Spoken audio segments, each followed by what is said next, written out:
ಯಾವತ್ತೂ ಕೂಡ ಧರ್ಮ ವಿರೋಧಿ ನಿನ್ನ ಮುಂದೆ ನಡೆದರೆ, ನಮ್ಮ ಧರ್ಮಕ್ಕೆ ಯಾರಾದರೂ ಅಪಚಾರವೆಸೆದರೆ ಅವನನ್ನು ದಂಡಿಸಬೇಕು ಅಂತ ಹೇಳಿ ನಮ್ಮ ಶಾಸ್ತ್ರ ಹೇಳ್ತದೆ.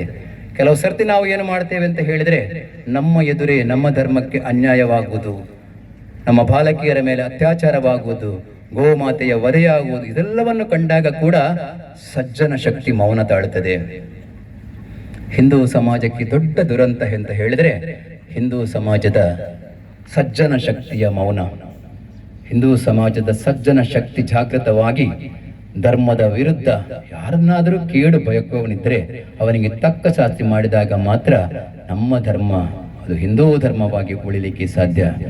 ಭಗವದ್ಗೀತೆಯ ಪ್ರಾರಂಭದಲ್ಲಿ ನೋಡಿದರೆ ಕೂಡ ಧರ್ಮಕ್ಷೇತ್ರೇ ಕುರುಕ್ಷೇತ್ರೇ ಸಮಾವೇತ ಯುಜುತ್ಸವ ಎಂಬ ಶ್ಲೋಕದಿಂದ ಪ್ರಾರಂಭ ಆಗುತ್ತದೆ.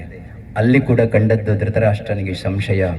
ಕುರುಕ್ಷೇತ್ರ ಕ್ಷೇತ್ರದಲ್ಲಿ ಯುದ್ಧಕ್ಕೆ ಸೇರಿದಂಥ ಪಂಗಡದಲ್ಲಿ ನನ್ನ ಮಕ್ಕಳು ಮತ್ತು ಪಾಂಡವಿನ ಮಕ್ಕಳು ಎಂಬ ಅಭಿಪ್ರಾಯ ಭೇದದಿಂದ ಪ್ರಾರಂಭವಾಗುವಂತಹ ಭಗವದ್ಗೀತೆ ಕೊನೆಯಲ್ಲಿ ಶ್ರೀಕೃಷ್ಣ ಪರಮಾತ್ಮ ಎಲ್ಲವನ್ನೂ ಹೇಳಿ ವಿಶ್ವರೂಪವನ್ನೇ ತೋರಿಸಿ ಎಲ್ಲವೂ ನಾನೇ ಅಂತ ಅರ್ಜುನನಿಗೆ ತಿಳಿಯಪಡಿಸಿದ್ರು ಕೂಡ ಅರ್ಜುನಲ್ಲಿ ಕೂಡ ಶಸ್ತ್ರ ತೇಜದ ಒಂದಷ್ಟು ಮೌಢ್ಯತೆ ಆವರಿಸಿತ್ತು. ಅವನಿಗೆ ಎದುರಿನಲ್ಲಿರುವವರೆಲ್ಲರೂ ಕೂಡ ನನ್ನ ಆಚಾರ್ಯರಿದ್ದಾರೆ, ತಾತರಿದ್ದಾರೆ, ಸಂಬಂಧಿಕರಿದ್ದಾರೆ ಎಂಬ ಭಾವನೆಯಿಂದ ನೊಂದಂತ ಅರ್ಜುನನಿಗೆ ಕೊನೆಯಲ್ಲಿ ಭಗವಂತ ಹೇಳುವಂತ ಮಾತು, ಸರ್ವಧರ್ಮಾನ್ ಪರಿತ್ಯಜ್ಯ ಮಮೇಕಂ ಶರಣಂ ರಜ ತ್ವಾಂ ಸರ್ವ ಪಾಪೇಭ್ಯೋ ಮೋಕ್ಷಯಿಸ್ವಾ ಮಾ ಶುಚಃ. ಎಲ್ಲ ಧರ್ಮಗಳನ್ನು ಬಿಡು, ಕೇವಲ ನನಗೆ ಶರಣಾಗತನಾಗು. ಇದೆಲ್ಲ ಹಿಂದೂಗಳಿಗೆ ಭಗವಂತ ನೀಡುವಂತ ಸಂದೇಶ.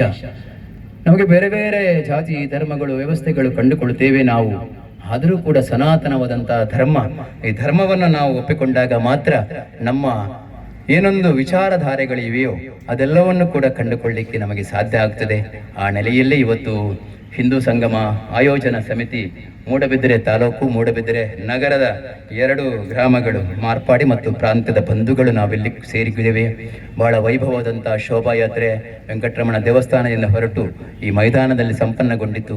ಆ ಶೋಭಾಯಾತ್ರೆಯಲ್ಲಿ ಮಕ್ಕಳು ಬೇರೆ ಬೇರೆ ವೇಷಭೂಷಣದಲ್ಲಿ ಭಾಗವಹಿಸಿದ್ರು. ನೆನಪಿಸುವಂತಹ ಕಾರ್ಯ ಭಕ್ತಿಗೀತೆಯ ಮೂಲಕ ಆಯಿತು, ದೇಶಭಕ್ತಿ ಗೀತೆಯ ಮೂಲಕ ಆಯಿತು. ವೇದಿಕೆಯಲ್ಲಿ ಗಣ್ಯರ ಉಪಸ್ಥಿತಿ ಇದೆ, ನೀವೆಲ್ಲರೂ ಕೂಡ ಸೇರಿದ್ದೀರಿ. ನಾವು ಮಾಡಬೇಕಾದದ್ದಿಷ್ಟೇ, ನಾವು ಮಾಡುವಂತಹ ಸಂಕಲ್ಪ ಎಷ್ಟೇ. ಏನು ಒಂದು ಪಂಚ ಪರಿವರ್ತನೆಗಳ ಬಗ್ಗೆ ಹೇಳಿಕೊಂಡಿದ್ದೇವೆ ವೇದಿಕೆಯಿಂದ, ಅದನ್ನು ನಮ್ಮ ಮನೆಯಲ್ಲಿ ನಾವು ಕಾರ್ಯಗತ ಮಾಡೋಣ. ಆಗ ನಮ್ಮ ಮನೆ ಬದಲಾವಣೆ ಆಗುತ್ತದೆ. ಆ ಮೂಲಕ ಭವ್ಯ ಭಾರತದ ಸಾಕಾರ ಆಗ್ತದೆ. ಪ್ರಾರಂಭದಲ್ಲಿ ಹೇಳಿದ ಹಾಗೆ ಹಿಂದುತ್ವ ಉಳಿದರೆ ದೇಶ ಉಳಿತದೆ, ದೇಶ ಉಳಿತದೆ ಜಗತ್ತು ಉಳಿತದೆ. ಇವತ್ತೆಲ್ಲ ಜಗತ್ತು ನೋಡುವುದು ಭಾರತದತ್ತ. ಭಾರತದಲ್ಲಿರುವಂತಹ ನಾವೆಲ್ಲರೂ ಕೂಡ ಧನ್ಯರಂತ ಹೇಳಿಕೊಳ್ಳುತ್ತಾ ಕೊನೆಯದಾಗಿ 3 ಘೋಷವನ್ನು ಹಾಕೋಣ. ಯಾಕಂತ ಹೇಳಿದ್ರೆ ಆಗೆಲ್ಲ ಬಿಸಿಲಿನ ಪ್ರಮಾಣದಲ್ಲಿದೆ, ಈಗ ಬಿಸಿಲು ಸ್ವಲ್ಪ ಶಾಂತವಾಗಿದೆ. ಕೈ ಎತ್ತಿ ಜೋರಾಗಿ 3 ಘೋಷಣೆಯನ್ನು ಹಾಕೋಣ. ಪ್ರಭು ಶ್ರೀರಾಮಚಂದ್ರ ಕಿ ಬೋಲೋ, ಭಾರತ್ ಮಾತಾ ಕಿ ವಂದೇ ಮಾತರಂ.